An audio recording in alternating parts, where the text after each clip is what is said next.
घरों में रोशनी करने के लिए काम में लिया जाता था व्हेल ऑयल। अमेरिका और यूरोप के अंदर खूब व्हेल हंटिंग हुई। दुनिया ढूंढ रही थी एक एनर्जी का विकल्प जो हम आज डीजल और पेट्रोल काम में लेते हैं, इसे जला दिया जाता था। जर्मनी के अंदर एक नया लीडर आता है, उसका नाम था, जिसकी वजह से भारत के बंगाल के अंदर 4 मिलियन लोग मर गए थे। उसने सबसे रिस्की मिशन शुरू किया, ऑपरेशन बारबारोसा। अमेरिका दुनिया का 60% ऑयल कंट्रोल कर रहा था। इसी तेल ने अमेरिका को महाशक्ति बना दिया, पर असली जैकपॉट अभी आना बाकी था। पर इस सब के बीच में एक सीक्रेट डील चल रही थी और भारत हिल चुका था पूरी तरह से। अगस्त 1990 के अंदर सद्दाम हुसैन ने जैसे ही कुवैत को इन्वेड किया तो ऑयल की प्राइसेस $20 से $40 पर बैरल हो गई थी। भारत इस तूफान से निकल ही रहा था, पर उसके सामने एक और नया तूफान खड़ा हुआ था। 1979 के अंदर ईरानियन रेवोल्यूशन। एक आर्थिक महाशक्ति और ग्लोबल सुपर पावर बनने वाले देश के लिए ये एक काला अध्याय था, जब अपना रियल गोल्ड इंग्लैंड भेजना पड़ा गिरवी रखने के लिए। दुनिया एक बड़ी वॉर की तरफ चली जा रही थी और इस वॉर में हार और जीत का फैसला तय करने वाला यही ब्लैक गोल्ड था। जिसके पास ये होगा वही जीतेगा। ब्लैक गोल्ड जिस तरल ने दुनिया को हमेशा के लिए बदल के रख दिया। ये कहानी केवल फ्यूल की नहीं है, ये कहानी है पावर, पॉलिटिक्स और सर्वाइवल की। और ये कहानी शुरू होती है उस वक्त से जब ये ब्लैक गोल्ड जमीन के नीचे छुपा हुआ था। तो करोड़ों साल पहले जब धरती के ऊपर केवल समंदर हुआ करता था, समंदर के अंदर कई सारे जीव, जानवर, पेड़ पौधे थे जो मरे और समंदर के अंदर ही दफन हो गए। फिर करोड़ों साल की गर्मी और दबाव के अंदर ये बदल गए हाइड्रोकार्बन के अंदर, और यही हाइड्रोकार्बन आज काले तरल चिपचिपे पदार्थ के अंदर हमें मिलता है, जिसे हम तेल कहते हैं, ऑयल कहते हैं या फिर फ्यूल कहते हैं। तो 18वीं शताब्दी के अंदर जब क्रूड ऑयल की खोज नहीं हुई थी, उससे पहले घरों में रोशनी करने के लिए काम में लिया जाता था व्हेल ऑयल। जी हाँ, आप लोगों ने सही सुना, ये वही व्हेल है जो समंदर में पाई जाती है। और 1840 के अंदर अमेरिका के अंदर 900 जहाज थे, जिनमें से 700 जहाज केवल व्हेल हंटिंग के लिए काम में आते थे। और अमेरिका की ये 5वीं सबसे बड़ी इंडस्ट्री हुआ करती थी उस टाइम पे। देखिए, अमेरिका और यूरोप के अंदर खूब व्हेल हंटिंग हुई और इतनी हुई कि एक खास किस्म की व्हेल, स्पर्म व्हेल, वो तो लुप्त प्राय हो गई थी क्योंकि इसका तेल सबसे महंगा था। और दुनिया ने पहली बार एनर्जी संकट का सामना किया क्योंकि अब व्हेल खत्म होने की कगार पे थी। तो अब दुनिया ढूंढ रही थी एक एनर्जी का विकल्प जो कि सस्ता हो और बहुत मात्रा में मिल जाए हमें आसानी से। तो इसी बीच में 1846 के अंदर एक कैनेडियन जियोलॉजिस्ट और साइंटिस्ट अब्राहम गैसनर ने हाइड्रोकार्बन जैसे चिपचिपे पदार्थ से एक प्रोडक्ट बना दिया, जिससे कि आप अपने घरों के अंदर रोशनी कर सकते हो, जिसे नाम दिया गया कैरोसिन, जिसे आप लोग मिट्टी के तेल के नाम से भी खूब जानते हैं। और जहां 1857 के अंदर भारत के अंदर एक क्रांति चल रही थी, वहीं रोमानिया के प्लोइस्ट नाम के शहर के अंदर एक और क्रांति हुई। यहां दुनिया की सबसे पहली रिफाइनरी एस्टेब्लिश हुई और यहां बनता था मिट्टी का तेल, जो कि व्हेल ऑयल से बहुत सस्ता था और बहुत साफ ऊर्जा देता था। और 1900 के अंदर रोमानिया से कुछ दूरी पर बाकू, जो आज अजरबैजान के अंदर है, ग्लेशिया जो कि पोलैंड के अंदर है, ऑयल प्रोडक्शन के हब बन गए। और ये वही जगह है जहां नोबेल और रोथस्टाइल्ड जैसे साम्राज्यों की शुरुआत हुई।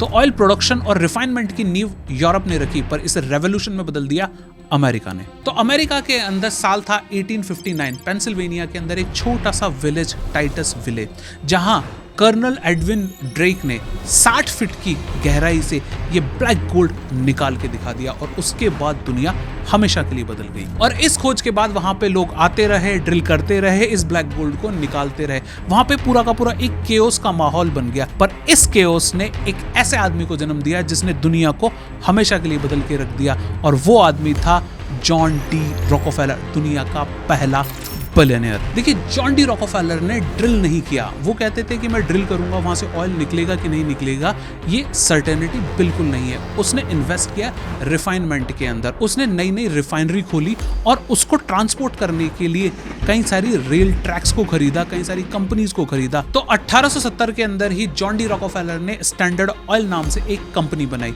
और ये कंपनी 1880 तक आते आते अमेरिका का 90% ऑयल कंट्रोल करने लगी थी।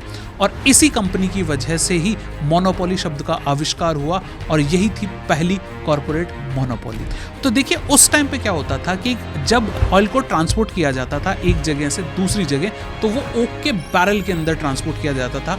जो इससे पहले जो बैरल्स थे वो वाइन को ट्रांसपोर्ट करने के काम आते थे और एक बैरल के अंदर लगभग 42 गैलन ऑयल आता था, जो आज की तारीख के अंदर मान लीजिए कि 159 लीटर के आसपास होता है। तो ये जो बैरल शब्द है ये उस टाइम स्टैंडर्ड ऑयल से ही निकला था। और एक फन फैक्ट आपको और बताता हूँ, उस टाइम पे जो ये ऑयल रिफाइन होता था, ये ऑयल रिफाइन होता था केवल कैरोसिन के लिए। तो जो हम आज डीजल और पेट्रोल काम में लेते हैं, इसे फेंक दिया जाता था या जला दिया जाता था। और अगर हम बात आज की टेक्नोलॉजी की करें तो क्रूड ऑयल के अंदर से लगभग 45% पेट्रोल, 30% डीजल, 10% जेट फ्यूल, 6% के आसपास मोम और दूसरे प्रोडक्ट भी बना लिए जाते हैं। एक ही बैरल से हमें मिल रहा था रॉकेट, रोटी और रोड, तीनों तक का फ्यूल। तो इसीलिए लोग आज कहते हैं कि तेल तेल नहीं है, मॉडर्न सिविलाइजेशन का ब्लड है। और आज लगभग दुनिया के अंदर 100 million barrel per day produce हो रहा है और दुनिया इसी से चल रही है। तो चलिए अपनी कहानी पे वापस लौटते हैं। तो यूरोप जिसने हमें तेल निकालना सिखाया था, अब वो हमें तेल चलाना भी सिखा रहा था। तो 1876 के अंदर निकोलस ऑटो ने 4 स्ट्रोक इंजन बना दिया और इसके बनने के बाद अब तेल केवल उजाला नहीं देता था, तेल बन गया था गति का, मूवेबिलिटी का एक बहुत बड़ा सोर्स। फिर आता है साल 1886 का, जब कार्ल बेंज ने और डालमेयर ने एक कार बनाई जो कि इसी ईंधन से उन्होंने चला के दिखाई दुनिया को पहली बार। और यही मोमेंट था जब मैकेनिकल एज शुरू हो गया। और यहाँ एक फन फैक्ट और बता देता हूँ, जो डेलमर थे उनके सेल्स पार्टनर थे जेलिनेक, उनकी बेटी थी जिसका नाम था मर्सिडीज और उसी के नाम पे जो फेमस कंपनी मर्सिडीज है उसका नाम पड़ा। तो देखिए तेल तो निकल रहा था और रिफाइनरियां कैरोसिन बना भी रही थी, पर गैसोलीन जहां पेट्रोल और डीजल की बात आती थी वो फेंक दिया जाता था। अब साल आता है 1908 का, तब दुनिया को पहली बार मॉडल टी नाम से फोर्ड ने एक कार बना के दी और दुनिया की पहली कार मैन्युफैक्चरिंग की असेंबली लाइन बना के दी, जिससे कार की कीमतें इतनी ज्यादा कम हो गई कि वो मिडिल क्लास आदमी के हाथ में आने लगी।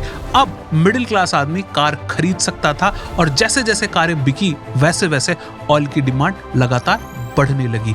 इसका मतलब क्या हुआ? इसका मतलब हुआ कि टेक्नोलॉजी हमें जर्मन्स ने दी, पर इसे ग्लोबली पहुंचाया अमेरिका ने। तो मॉडल टी ने केवल और केवल कार इंडस्ट्री को रेवोल्यूशन नहीं दिया था, इसने एनर्जी के फ्यूचर को हमेशा के लिए बदल के रख दिया था। तो गाड़ियां बन रही थी बहुत सारी और तेल खूब था और सस्ता था। इस वजह से अमेरिका के अंदर उस टाइम पे यूज होते थे घोड़ा गाड़ी।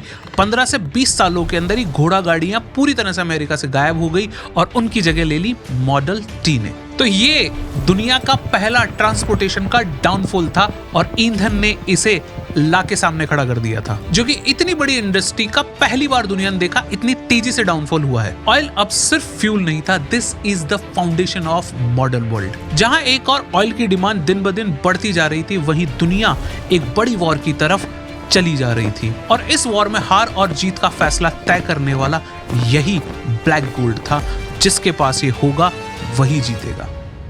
एक सड़क हादसा हो, एक बीमारी हो या फिर हवा में घुलता जहर, एक घटना और आपकी जिंदगी पूरी तरह से बदल जाती है। भारत की सड़कों पे हर साल लगभग 1,70,000 मौतें एक्सीडेंट के अंदर हो जाती है। दिल्ली का 400, 500, 600, 700 और कई क्लेम की माने तो 1200 का AQI और छोटे छोटे शहरों के 200, 300 के AQI हमारे लिए आम बात बन गए। पर क्या ये आम बात हमारे फेफड़ों के लिए बन गए हैं? बिल्कुल नहीं। अगर आपके परिवार में भगवान ना करे कोई बीमार हो जाए, आप उसको बीमारी से बचाने की कोशिश करते हैं। इलाज होगा, वो बचेगा नहीं बचेगा ये तो डिपेंड करता है बीमारी के ऊपर। पर एक चीज जो शॉर्ट होगी वो होगी आपके ऊपर फाइनेंशियल बर्डन आने की। और मान लीजिए कि आपके परिवार को चलाने वाला हेड ऑफ द फैमिली ही चला जाए तो पूरा का पूरा परिवार वित्तीय संकट में घिर जाता है। और यहीं अगर हमने एक सुरक्षा कवच इंश्योरेंस लिया होता तो शायद ये स्थिति इतनी भयानक ना होती। देखिए, टर्म इंश्योरेंस जिंदगी तो वापस नहीं ला सकता, पर परिवार को बिखरने से रोक सकता है। अगर बात मैं हेल्थ इंश्योरेंस की करूं तो वो व्यक्ति के ठीक होने की गारंटी नहीं देता, पर एक गारंटी जरूर देता है कि आपके परिवार के ऊपर फाइनेंशियल बर्डन नहीं आने देगा। तो आज के भारत और आज की कंडीशन के अंदर इंश्योरेंस एक प्रीमियम लग्जरी चीज नहीं है, ये एक जरूरत बन गया है। तो यहाँ हेल्प करता है पॉलिसी बाजार, जहां पे 51 से ज्यादा कंपनियों के इंश्योरेंसेस कंपेयर कर सकते हैं और अपने लिए सूटेबल इंश्योरेंस चुन सकते हैं। लिंक डिस्क्रिप्शन में है, जाइए अभी चेक कीजिए। अपने और अपने परिवार की सुरक्षा आपकी जिम्मेदारी है। तो ये हो गई बात आपकी सुरक्षा की, और अब चलते हैं अपने वीडियो की तरफ।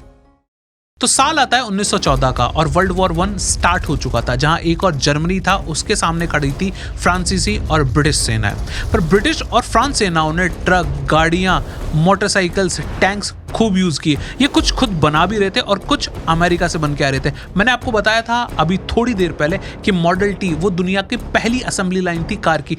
उसी असेंबली लाइन के ऊपर कई सारे ट्रक बने, कई सारी गाड़ियां बनी, बड़े बड़े शिप के ऊपर लद के वो सारे के सारे ब्रिटेन और फ्रांस पहुंचे और उनका उपयोग किया फ्रांस और ब्रिटेन ने युद्ध के अंदर। और इसकी वजह से वो अच्छे लॉजिस्टिक कर पाए, लोगों को जल्दी डिप्लॉय कर पाए, घायलों को जल्दी हॉस्पिटल पहुंचा पाए, और इसकी वजह से वो वर्ल्ड वॉर जीत पाए। और इसी मौके पर एडमिरल विंस्टन चर्चिल, हाँ आपने सही सुना, ये वही विंस्टन चर्चिल है जिसकी वजह से भारत के बंगाल के अंदर 4 मिलियन लोग मर गए थे। तो विंस्टन चर्चिल ने क्या किया? विंस्टन चर्चिल ने अपने कोयले से चलने वाले जहाजों को बदल दिया तेल से चलने वाले जहाजों से, और ये जहाज तेज चल सकते थे, शार्प मुड़ सकते थे, तो ये जर्मन जहाजों से अच्छे साबित हुए और इन्होंने जंग के अंदर जर्मन जहाजों को आसानी से हरा दिया। तो ये व्हीकल तो चल रहे थे फ्रांस और ब्रिटेन के अंदर, पर इनको ऑयल सप्लाई कर रहा था अमेरिका। इस जंग ने यह प्रूव कर दिया था कि जो ऑयल कंट्रोल करता है वही वॉर को जीतने की हिम्मत और ताकत रखता है। तो जर्मनी ने इस वर्ल्ड वॉर से ये सीखा कि अब हम कसम खाते हैं कि हम अगला कोई भी युद्ध ऑयल की वजह से नहीं हारेंगे। तो फर्स्ट वर्ल्ड वॉर के बाद में 1920 और 1930 के दशक के अंदर अब कार जर्मनी के लिए ट्रांसपोर्टेशन व्हीकल नहीं थी, अब ये बन चुकी थी उनके लिए एक कल्चर का हिस्सा। 1926 के अंदर उन्होंने मर्सिडीज बेंज बना दी और उसी टाइम पे म्यूनिक के अंदर BMW कार की स्थापना हो गई। तो 1930 के अंदर जर्मनी के अंदर एक नया लीडर आता है, उसका नाम था एडोल्फ हिटलर। देखिए 1932 के अंदर जर्मनी के अंदर केवल 15 लाख कारें थी, पर एडोल्फ हिटलर ने ऑटोबान के ऊपर 100 मिलियन खर्च कर दिए। और ये ऑटोबान वही है जिसकी रीलें आपके इंस्टाग्राम पे दिखती है, जहां कारें 250-300 किलोमीटर से ज्यादा की स्पीड पे चलती हुई नजर आती है। इसे हिटलर ने 1932 में ही सोच लिया था बनाने का। और इस ऑटोबान के बनने के बाद में जर्मनी के अंदर कारों का प्रोडक्शन 200% से बढ़ गया। और देखिए 1937 के अंदर एडोल्फ हिटलर का एक विजन था, वो एक ऐसी कार बनाना चाहते थे जो एक आम जर्मन भी खरीद सके। तो उन्होंने फर्डिनेंड पोर्श के साथ मिलकर बनाई एक कार, वॉल्क्सवैगन पीपल्स कार, जिसे दुनिया ने देखा बीटल के रूप में। तो जर्मनी का ऑटोमोबाइल का सपना तो पूरा हो चुका था, पर इस ऑटोमोबाइल को चलाने के लिए उसे चाहिए था तेल, बहुत सारा तेल। और इसी तेल की तलाश के अंदर हिटलर जर्मनी को एक बहुत बड़े युद्ध की तरफ धकेल रहा था। तो हिटलर ने एक सपना देखा था कि मैं एक ऐसी जर्मनी को देखता हूं जहां पे मशीनें चले, जहां सेना चले बिना किसी रुकावट के। लेकिन एडोल्फ हिटलर के साथ में एक प्रॉब्लम थी, उसके पास सब कुछ था पर तेल नहीं था। तो उसके वैज्ञानिकों ने उसे सुझाव दिया कि कोयले से सिंथेटिक ऑयल बना लेते हैं, और इस प्रोसेस का नाम था फिशर ट्रॉप सिंथेसिस। और दुनिया को जिसका डर था वही हुआ। 1939 के अंदर हिटलर ने पोलैंड को इन्वेड कर दिया और यहीं से शुरुआत होती है वर्ल्ड वॉर 2 की। और हिटलर का असली लक्ष्य केवल टेरिटरी हासिल नहीं करना था, वो चाहता था ऑयल फील्ड भी हासिल करना। और उस समय रोमानिया का प्लोइस्ट शहर जर्मनी की जीवन रेखा, लाइफ लाइन बन गया था, और वहीं से इनका 60% ऑयल आता था। और ये प्लोइस्ट वही जगह है जहां दुनिया की पहली रिफाइनरी चालू हुई थी। और 1941 के अंदर हिटलर ने सबसे रिस्की मिशन शुरू किया, ऑपरेशन बारबारोसा। लक्ष्य था सोवियत यूनियन का बाकू, जो आज की तारीख के अंदर अजरबैजान के अंदर है, उसे हासिल करना, क्योंकि वो एक ऑयल फील्ड था। और कुछ लोग आज भी ये कहते हैं कि अगर हिटलर के हाथ बाकू लग जाता तो दुनिया का भविष्य आज जो है वो नहीं होता, कुछ और होता। और इस ऑपरेशन के ऊपर हिटलर ने कहा था कि अगर मैं बाकू को नहीं जीत पाया तो ये युद्ध में हार ही चुका हूं। और इसी मिशन को पूरा करने के लिए जर्मन टैंक्स और ट्रक्स ने रशिया के अंदर कदम रखा, पर इनके साथ घुसा इनका एक साइलेंट दुश्मन, फ्यूल शॉर्टेज। और इसी फ्यूल शॉर्टेज की वजह से ये अपने लॉजिस्टिक को मेंटेन नहीं कर पाए, अपनी फूड सप्लाई को मेंटेन नहीं कर पाए, अपने घायलों का इलाज सही टाइम पे नहीं करवा पाए और 1942 के अंदर ये सारे के सारे टैंक जाके स्टालिनग्राड के सामने जम गए और पत्थर की तरह खड़े हो गए और यहीं से चालू हुआ जर्मनी का पतन। तो एक ऐसा साम्राज्य जिसका उदय तेल की वजह से हुआ था, तेल की कमी ने उस साम्राज्य को फर्श पे लाके पटक दिया था और हताशा के अंदर जर्मनी ने अपना एक नायाब हथियार निकाला, Me-262 फाइटर जेट। और इसकी स्पीड देख के लोगों के मुंह खुले के खुले रह जाते थे और अलाइड फोर्सेस के ये रिएक्शन होते थे। What the hell is that? लेकिन इसकी थी दो कमियां। देखिए, पहली थी फ्यूल और दूसरी थी मटेरियल। पहले मटेरियल की बात करते हैं। देखिए, जर्मनी के पास में अच्छी क्वालिटी का स्टील नहीं था, इसकी वजह से इसके इंजन की जो एज थी वो 10 से 25 घंटे ही थी, जो कि एक बड़ी प्रॉब्लम थी। और दूसरी प्रॉब्लम थी फ्यूल की। इसके सिंथेटिक ऑयल जो बनाने की रिफाइनरीज थी उसे दूसरे देशों ने बमबारी करके उड़ा दिया था, तो इसके पास में अब फ्यूल शॉर्टेज होने लगी थी। हथियार कितना भी अच्छा हो पर वो काम तब आएगा जब वो चलेगा।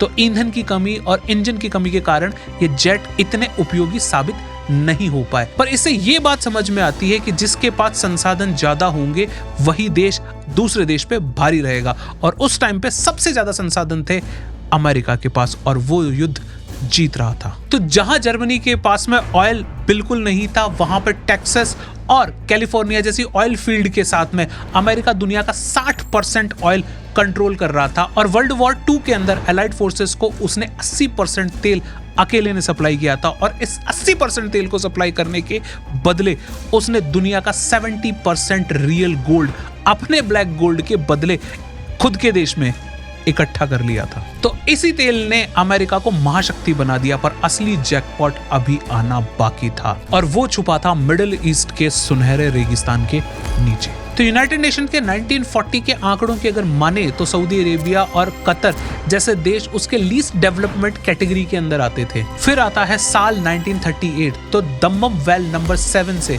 सऊदी अरेबिया के अंदर निकला ब्लैक गोल्ड और इसके बाद मिला अल गवार फील्ड और अमेरिकन जियोलॉजिकल सर्वे के हिसाब से यहां से 70 बिलियन बैरल ऑयल निकल सकता है और इसके बाद चालू होती है सऊदी अरेबिया पे पैसों की बरसात, जिसके बाद उसने मुड़ के कभी पीछे नहीं देखा। तो अगर यूएस डिपार्टमेंट ऑफ कॉमर्स के आंकड़ों की बात करें तो जहां पे 1940 के अंदर सऊदी अरेबिया जहां कुछ भी नहीं था, वो देश अब $1 ट्रिलियन की जीडीपी बन चुका है और कतर जिसकी GDP per capita least developed category के अंदर आती थी, उसकी जीडीपी पर कैपिटा $1,22,000 से भी ज्यादा हो चुकी है।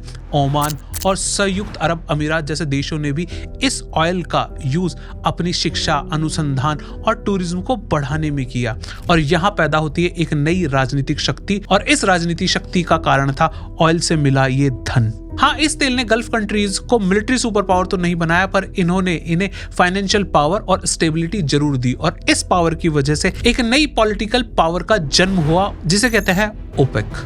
तो 1950 और 60 आते आते तेल दुनिया का राजा बन चुका था, पर सितंबर 1960 के अंदर Venezuela, Saudi Arabia, Iran, Iraq और कुवैत इन 5 देशों ने मिलकर जो ओपेक बनाया, उसके बाद से पश्चिमी देशों की पकड़ तेल पे से ढीली होती चली गई। देखिए, ओपेक बनाने का एक सिंपल सा कारण था।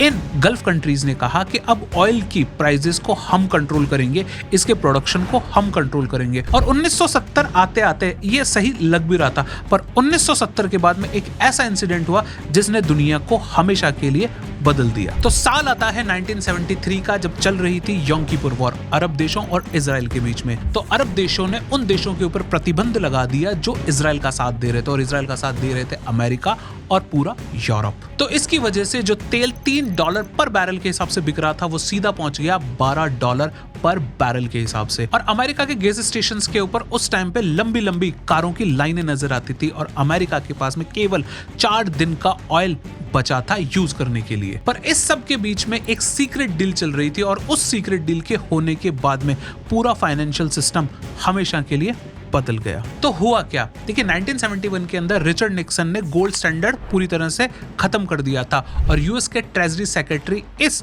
संकट के बाद में भेजे जाते हैं सऊदी अरेबिया, जिनका नाम था विलियम साइमन। तो 1974-75 के अंदर अमेरिका और सऊदी अरेबिया के बीच में ये जो डील हुई, इसके अंदर अमेरिका सऊदी अरेबिया की रक्षा करेगा और बदले में सऊदी अरेबिया अपना सारा तेल केवल डॉलर में बेचेगा। तो देखिए, ओपेक ने केवल ऑयल की प्राइसेस को नियंत्रित किया, उसके प्रोडक्शन को नियंत्रित किया। तो मैंने अभी थोड़ी देर पहले आपको बताया था कि 1971 के अंदर गोल्ड स्टैंडर्ड खत्म कर दिया गया था और डॉलर की बैकिंग गोल्ड से हटा दी गई थी, पर अब डॉलर को बैक कर रहा था ब्लैक गोल्ड। तो जब ऑयल की प्राइसेस $3 से $12 तक पहुंच गई थी, तो इसका साफ असर भारत पे भी पड़ा और 1973 के अंदर भारत हिल चुका था पूरी तरह से। देखिए, 1973 के अंदर भारत अपनी जो जरूरत है उसका 70% से ज्यादा ऑयल इंपोर्ट करता था, पर जैसे ही ये ऑयल की प्राइसेस शूट अप हुई तो भारत के अंदर इन्फ्लेशन बढ़ गया और पहली बार भारत ने ऑयल की राशनिंग करी। पर भारत इस तूफान से निकल ही रहा था, पर उसके सामने एक और नया तूफान खड़ा हुआ था। 1979 के अंदर ईरानियन रेवोल्यूशन होते ही ईरान, जो दुनिया का चौथा सबसे बड़ा ऑयल उत्पादक देश था, उसका प्रोडक्शन मार्केट से गायब हो गया और $15 पर बैरल बिकने वाला ऑयल रातों रात $40 पर बैरल हो गया। और इसकी वजह से भारत का इंपोर्ट बिल बढ़ने लगा था, भारत में बेरोजगारी बढ़ने लगी थी, उद्योग धंधे बंद होने लगे थे। तो भारत इस झटके से निकलने की सोच ही रहा था, पर उसके सामने खड़ा था अब तक का सबसे बड़ा झटका, गल्फ वॉर के रूप में। तो देखिए हुआ क्या, अगस्त 1990 के अंदर सद्दाम हुसैन ने जैसे ही कुवैत को इन्वेड किया तो ऑयल की प्राइसेस $20 से $40 पर बैरल हो गई थी। इसकी वजह से भारत के अंदर इन्फ्लेशन बढ़ता हुआ जा रहा था, रुपया गिरता हुआ जा रहा था, हमारे उद्योग धंधे बंद होते जा रहे थे। तो भारत के विदेशी मुद्रा भंडार के अंदर था केवल $1 बिलियन, जिसे हम 2 से 3 सप्ताह तक का तेल और दूसरी जरूरत का सामान इंपोर्ट कर सकते थे, पर भारत को चाहिए था और तेल।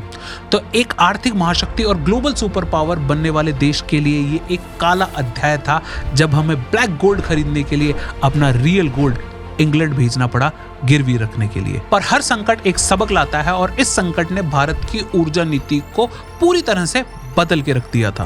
तो 1990 के ऑयल क्रैश के अंदर भारत सरकार को यह समझ तो आ गया था कि हम ऑयल की प्राइसेस को कंट्रोल नहीं कर सकते, पर इस प्राइस को हम मैनेज कर सकते हैं। तो 2000 के अंदर फिर से ऑयल की प्राइसेस बढ़ी, पर गवर्नमेंट को चुकाना था पैसा और वो उसके पास था नहीं।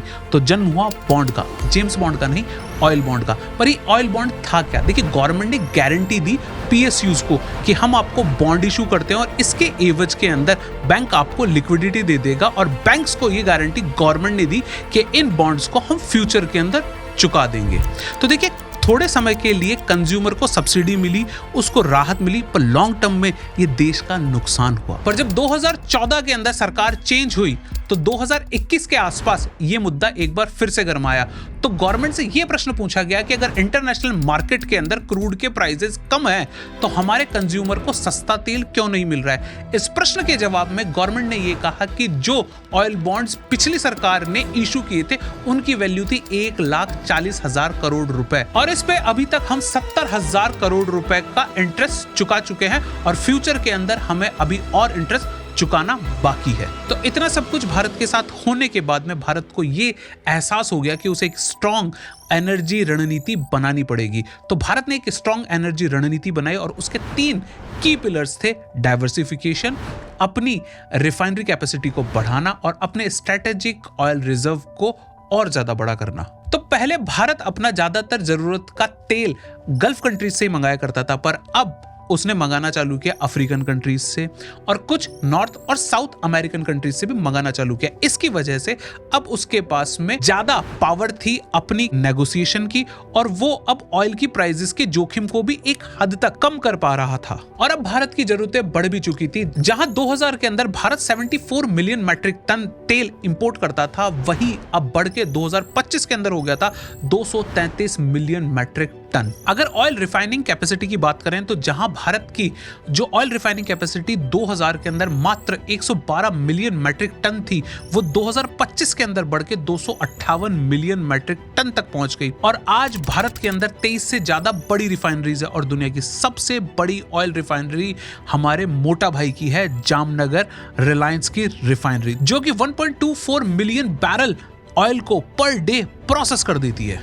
और अगर बात स्ट्रेटेजिक ऑयल रिजर्व की करें तो भारत के विशाखापट्टनम, मैंगलोर और पादूर के अंदर 9.5 मिलियन मैट्रिक टन के अपने स्ट्रेटेजिक ऑयल रिजर्व बनाए। और इनका फायदा हुआ भारत को 2022 के अंदर, जब रशिया यूक्रेन वॉर के अंदर भारत इस शॉक को एब्जॉर्ब कर पाया। और भारत की ये स्ट्रेटेजी रिएक्टिव नहीं थी, ये एक प्रोएक्टिव स्ट्रेटेजी थी। और 2022 के अंदर रशिया यूक्रेन के कॉन्फ्लिक्ट स्टार्ट होने के बाद में ऑयल की प्राइसेस $120 पर बैरल से भी ज्यादा पहुंच जाती हैं। पर भारत ने एक स्ट्रेटेजिक मूव लिया, जहां भारत कॉन्फ्लिक्ट स्टार्ट होने से पहले रशिया से केवल अपनी जरूरत का 0.2% ऑयल इंपोर्ट करता था। वहीं अब रशिया ने हमें सस्ता तेल ऑफर किया क्योंकि उसके ऊपर लग चुके थे वेस्ट के सैंक्शंस, और हमें उसने सस्ता तेल देना चालू किया और हम हमारी जरूरत का 40% तेल आज भी रशिया से खरीद रहे हैं। हालांकि वेस्ट मीडिया ने हमें खूब क्रिटिसाइज किया, पर हमारे फॉरेन मिनिस्ट्री एस जयशंकर साहब ने उन्हें ये शानदार रिप्लाई तुरंत दिया। If you are looking at energy purchases from Russia, I would suggest that your attention should be focused on Europe. जहां भारत पहले ऑयल की मर्जी पे था, अब वो ऑयल डिप्लोमेसी को बहुत शानदार तरह से यूज करना सीख गया था। और इसी स्ट्रेटेजी का एक नतीजा ये हुआ कि हम ऑयल खरीदते हैं रशिया से, उसे रिफाइन करते हैं इंडिया में और उसका डीजल बेचते हैं हम यूक्रेन को। तो 1970 के दशक के अंदर भारत ऑयल की प्राइसेस से हिल गया था और 1991 के अंदर तो भारत को ऑयल खरीदने के लिए अपने गोल्ड को गिरवी तक रखना पड़ा था और 2000 के अंदर भारत को ऑयल बॉन्ड इशू करने पड़े थे। पर आज हम ऑयल के साथ नेगोशिएट कर रहे हैं, हम एक बैलेंस्ड और एक बोल्ड एनर्जी नेशन बन चुके हैं। और अभी रिसेंटली मॉर्गन स्टैनली के इंडियन हेड ने एक फैक्ट बताया कि 2014 के अंदर जो भारत की जीडीपी $2 ट्रिलियन थी, वो बढ़ के 2025 के अंदर लगभग $4 ट्रिलियन हो चुकी है। पर भारत की जो एनर्जी नीड है वो 60% से घटा है। इसका मतलब ये हुआ कि भारत के पास में ऑल्टरनेटिव एनर्जी के स्रोत अब आ चुके हैं। भारत अपनी एनर्जी नीड के लिए रिन्यूएबल जैसी चीजों के ऊपर, एथेनॉल के ऊपर, इलेक्ट्रिक कारों के ऊपर अब बहुत तेजी से इन्वेस्ट और जागरूकता से देख रहा है। तो देखिए, दुनिया के अंदर हर चीज की एक कीमत होती है और ब्लैक गोल्ड ने भी अपनी वो कीमत चुकाई थी। पर ये कीमत केवल डॉलर के रूप में नहीं थी, ये कीमत थी नेचुरल डिस्ट्रक्शन के रूप में। तो साल था 1989 का और अलास्का के शांत समंदर में अचानक से काला जहर फैल गया था। एक्सॉन वेल्डेज नाम के एक ऑयल टैंकर से 11 मिलियन गैलन तेल समंदर में रिस गया था और एक रात के अंदर 2100 किलोमीटर की कोस्टलाइन पूरी तरह से तबाह हो चुकी थी।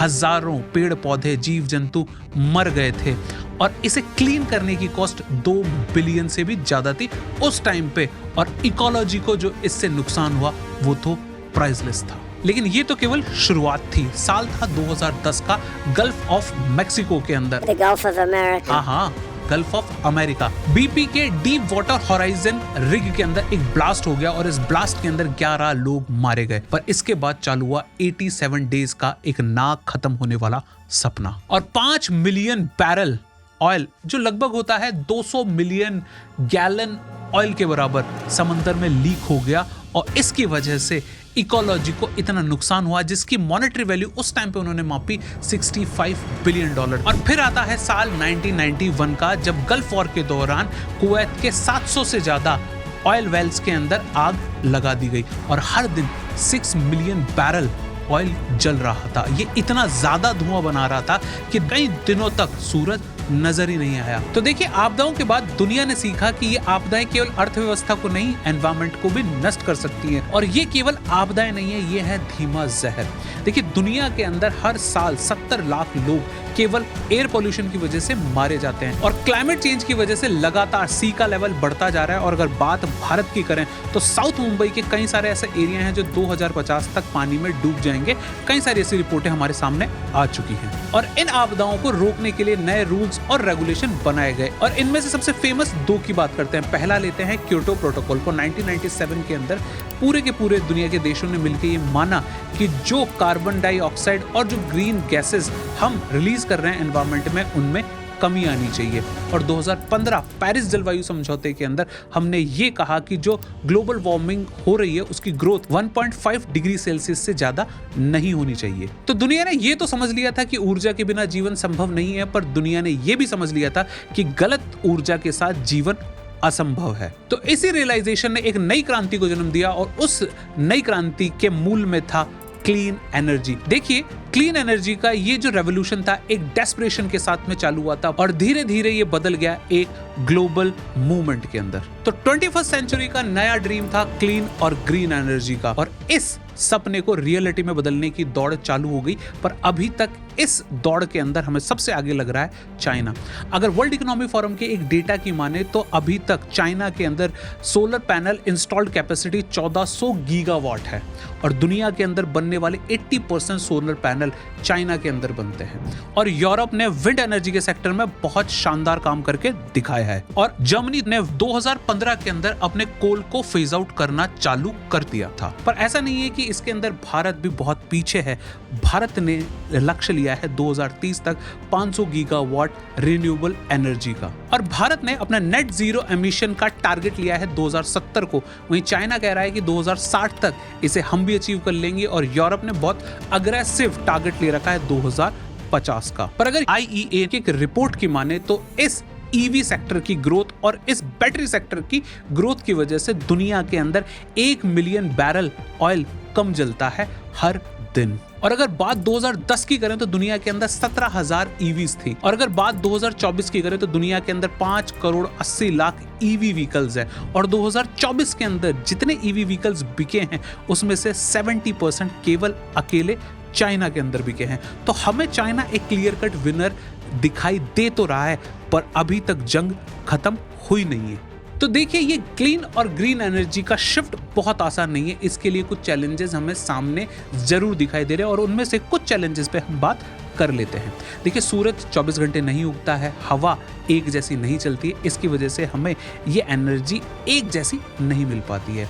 इनको लगाने के लिए बहुत बड़ी बड़ी लैंड की ज़रूरत होती है, अरबों के इन्वेस्टमेंट की ज़रूरत होती है, और इनको स्टोर करने के लिए बड़ी बैटरीज की ज़रूरत होती है, और इन बैटरीज को बनाने में एक एनवायरमेंटल कॉस्ट भी ज़रूर इंक्लूड होती है। और बड़ी बात यह है कि जैसे तेल एक जियोपॉलिटिकल गेम था, अब क्लीन और ग्रीन एनर्जी एक नया जियोपॉलिटिकल गेम बन चुका है। और जैसे पहले तेल ने शक्ति दी थी, वैसे ही अब मिनरल्स और टेक्नोलॉजी नई शक्ति देंगे देशों को। तो देखिए, एनर्जी की जो बैटल है अभी तक खत्म नहीं हुई है, पर एनर्जी का जो बैटल ग्राउंड है वो बदल चुका है। पहले ये घूमा करता था ऑयल के आसपास, पर अब ये घूमता है लिथियम, कोबाल्ट, निकल और रेयर अर्थ मिनरल के आसपास। और जो दुनिया का लिथियम ट्रायंगल है, चिली, बोलिविया और अर्जेंटीना, उसी ट्रायंगल के अंदर मिलता है दुनिया का 50 से 60% लिथियम। और बात अगर कोबाल्ट की करें तो कोबाल्ट का राजा है कांगो, जो दुनिया का 70% इस सप्लाई को अकेला कंट्रोल करता है। हालांकि ये बात और है कि चाइल्ड लेबर और एनवायरमेंटल अब्यूज की न्यूज है वो हमें आए दिन देखने को मिलती है कांगो के अंदर। और अब बात करते हैं रेयर अर्थ मिनरल के बादशाह चाइना की, जो 70% रेयर अर्थ मिनरल की माइनिंग करता है और 90% इन रेयर अर्थ मिनरल की प्रोसेसिंग को कंट्रोल करता है, और दुनिया का 60% लिथियम अकेला चाइना कंट्रोल करता है। इलेक्ट्रिक वाहन ले लीजिए, सोलर पैनल्स ले लीजिए, विंड टर्बाइंस ले लीजिए, बैटरीज ले लीजिए, लगभग चाइना की आज मोनोपोली है इन सेक्टर्स के अंदर। इसका मतलब ये हुआ कि हम एक एनर्जी डिपेंडेंसी से हटके दूसरी एनर्जी डिपेंडेंसी की तरफ जा रहे हैं। पहले था ओपेक, अब बन रहा है बैटरी ओपेक, और इस ओपेक का राजा बन के जो उभर रहा है वो है चाइना। पर आप हताश मत होइए, आप में से जो लोग पूछने वाले हैं कि भारत इस दौड़ के अंदर कहां है और वो कर क्या रहा है, तो देखिए, भारत पीछे है नहीं। Bharat 5 point green strategy plan लाया है, और इसमें पहला है make in India semiconductor mission. इस मिशन के अंदर देखिए, भारत ने इंसेंटिव दिया है $10 बिलियन का, और विदेशी कंपनियों को कहा है कि भारत में आके सेमीकंडक्टर बनाइए। और इसके अंदर भारत की अग्रणी कंपनी टाटा ने 91,000 करोड़ रुपए का इन्वेस्टमेंट ऑलरेडी कर दिया है। और दूसरा है बैटरी स्टोरेज। देखिए, इसके लिए भी भारत सरकार ने 18,000 करोड़ रुपए की इंसेंटिव स्ट्रक्चर बनाया है, जिससे कि गीगा फैक्ट्रीज बने, भारत के अंदर ही बड़ी बड़ी बैटरीज बनाने के कारखाने खुले। और भारत ने 2030 तक 50 गीगावाट बैटरी बनाने का लक्ष्य रखा है, और इसमें भी कई रिपोर्ट्स की माने तो 5 से 15 गीगावाट बैटरीज तो अकेला रिलायंस बनाएगा। और तीसरा है ग्रीन हाइड्रोजन मिशन। इस मिशन के अंदर हमने $2.3 बिलियन का निवेश किया है, और 2030 तक हमने लक्ष्य रखा है 5 million ton green hydrogen produce करने का। देखिए कुछ यूरोपियन देश जो स्टील मैन्युफैक्चरिंग है उसके लिए ग्रीन हाइड्रोजन का यूज आज कर रहे हैं। भारत चाहता है कि हम भी कोयले से हटके ग्रीन हाइड्रोजन का उपयोग करें स्टील मैन्युफैक्चरिंग के अंदर, जिससे हमारा कार्बन एमिशन जीरो की तरफ आ सके। और चौथा है क्रिटिकल मिनरल सिक्योरिटी। देखिए इस मिशन के तहत भारत अपने यहाँ पे नए क्रिटिकल मिनरल्स को खोज रहा है, जिसके तहत उसे 5.9 मिलियन टन का एक रिजर्व लिथियम का जम्मू कश्मीर के अंदर ऑलरेडी मिल चुका है। भारत अपने यहाँ तो खोज ही रहा है नए नए रिसोर्सेज। ऑस्ट्रेलिया जैसे देशों के साथ या अर्जेंटीना जैसे देशों के साथ हम मिलके माइनिंग कर रहे हैं इन मिनरल्स की। और पांचवा है सौर ऊर्जा के अंदर इंडिपेंडेंट बनने का। देखिए इसके अंदर भारत ने 24,000 करोड़ रुपए की PLI स्कीम लॉन्च की है। भारत चाहता है कि इंडिया में जो सोलर पैनल्स इंस्टॉल हो रहे हैं वो सारे के सारे भारत में बनने चाहिए, ताकि भारत की जो निर्भरता है चाइना पे वो और ज्यादा कम करी जा सके। तो ये है एक ग्लोबल पावर का नया गेम, जो चिप्स को, जो बैटरीज को कंट्रोल करेगा वही दुनिया के एनर्जी फ्यूचर को कंट्रोल करेगा। तो सवाल ये है कि हम वही गलती दोबारा करेंगे जो हमने पहले की थी, या इतिहास ने हमें सिखा दिया है कुछ ऐसा निर्णय लेने का ताकि हम अपनी डिपेंडेंसी को घटा सके, अपनी आत्मनिर्भरता को बरकरार रख सके। तो देखिए ब्लैक गोल्ड ने 200 साल तक दुनिया को शक्ति प्रदान की है।